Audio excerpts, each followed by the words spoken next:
আমার কাছে লাউ শাক অনেক বেশি ভালো লাগে আর এজন্য আজকে লাউ শাক দিয়ে বড় মাছ রান্না করব।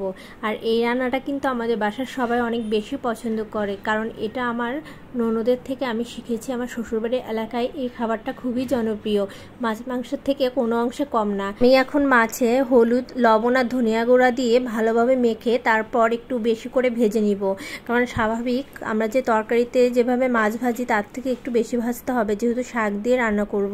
তো আমি ভালোভাবে হাত দিয়ে মেখে নিচ্ছি।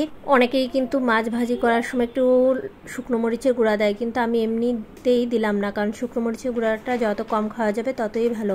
আর এই জিরাটা কিন্তু আমি তেলে ভেজে রেখেছি। এই জিরাটা বেটে তরকারি নামানোর আগে তার ভিতর দিতে হবে, তাহলে সুন্দর একটা ফ্লেভার আসবে। আর সাথে তেজপাতা, শুকনো মরিচও কিন্তু লাগবে। এখন কড়াইতে ভালোভাবে তেলটা গরম করে আমি মাছটা ভেজে নিচ্ছি।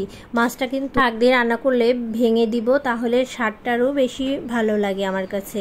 তো আমি ভালোভাবে দেখো একটু কড়া করেই ভেজে নিচ্ছি। টোটাল 5 টুকরো মাছ নিয়েছি। আগে আমি মাছ ভাজি করতে গেলে অনেক ভয় পেতাম, কারণ তেল ছিটে গায়ে লাগতো, এখন আর লাগে না। ভেঙে দিচ্ছি যাতে তাড়াতাড়ি ভাজি হয়। তো মাছটা কিন্তু ভাজি হয়ে গেছে, এখন আমি একটা পাত্রে তুলে নিব। তো চলো এখন রান্না শুরু করে দিই। যত তাড়াতাড়ি রান্না হবে তত তাড়াতাড়ি ভালো খেতে পারবো তাড়াতাড়ি। এই ভয়েস দিচ্ছি আর আমার মেয়েটা গান গাচ্ছে। মাছগুলো ভাজি হয়ে গেছে, এখন আমি একটা পাত্রে তুলে নিয়ে আবার 3 টুকরো দিয়ে দিলাম। যেহেতু প্রথমে আমি কড়াইতে ডাল রান্না করেছিলাম, এই জন্য কড়াইতে কিন্তু আজকে মাছ ভাজি করার সময় একটু লেগে লেগে যাচ্ছিলো। তো কোনো ব্যাপার না, যেহেতু শাক রান্না করব, আর শাকে তো মাছ ভেঙে এমনিতেই দিতাম। আর দেখো এখন আমি কড়াইতে তেলে মানে ওই তেলের পরে আলু দিয়ে দিয়েছি, আর তার সাথে জল দিয়ে গরম করে এরপর হলুদ লবণ দিয়ে ফুটন্ত গরম জলে আমি এখন শাকগুলো ছেড়ে দিচ্ছি। তো একটু পরেই দেখবে শাকগুলো কমে গিয়ে কতটুকু হয়ে যায়। আমার কাছে কিন্তু খুব মজা লাগে খেতে।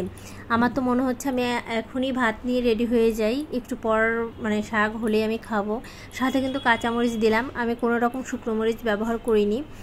আর এখন আমি মাছগুলো দিয়ে ঢেকে দেব, নাড়াচাড়া দিলাম না, কারণ মাছগুলোতে এমনিতে আমি আগে থেকেই ভেঙে দিয়েছি। তো নাড়াচাড়া দিলে আরও বেশি মানে মানে ঘন্ট হয়ে যাবে যাকে বলে, তো মাছের আর অস্তিত্ব থাকবে না, ভেঙে চুরমার হয়ে যাবে, এই জন্য আমি বেশি নাড়াচাড়া দেইনি।